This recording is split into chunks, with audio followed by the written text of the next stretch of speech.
Wakil Presiden, Wapres, Gibran Rakabuming Raka menegaskan bahwa para koruptor harus dimiskinkan, tidak cukup dihukum penjara.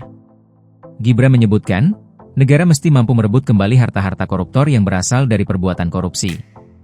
Jika kita sungguh-sungguh ingin memberantas korupsi, maka koruptor harus dimiskinkan. Para koruptor harus tahu bahwa kejahatan korupsi bukan hanya membuat mereka harus tidur di balik jeruji besi, tapi negara juga dapat mengambil kembali semua harta yang mereka curi, ujar Gibran dalam keterangan video, Jumat, 13 Februari 2026. Gibran mengatakan, komitmen dari Presiden Prabowo Subianto sudah sangat jelas, yaitu mendorong penuh pemberantasan korupsi dan pengesahan rancangan undang-undang perampasan aset.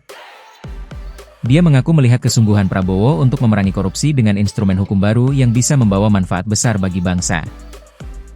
Prinsipnya sederhana, selama suatu aset bisa dibuktikan berasal secara langsung maupun tidak langsung dari tindak pidana seperti korupsi, narkotika, pertambangan liar, penangkapan ikan ilegal, pembalakan liar, judi ataupun TPPO, negara memiliki kewenangan merampas aset tersebut untuk dikembalikan menjadi aset negara, menjadi hak rakyat yang digunakan kembali untuk kepentingan rakyat, kata Gibran.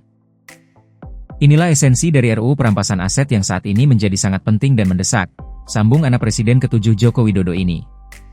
Gibran menyebutkan, RUU Perampasan Aset merupakan pelaksanaan dari United Nations Convention Against Corruption tahun 2003, yang mengatur mengenai perampasan aset tanpa pemidanaan.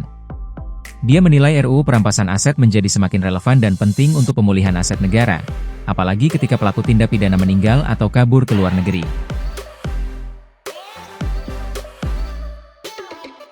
Hanya saja, Gibran mengakui ada beberapa kekhawatiran seperti pelanggaran terhadap prinsip praduga tak bersalah, serta potensi penyalahgunaan wewenang. Kekhawatiran ini sangat bisa dipahami.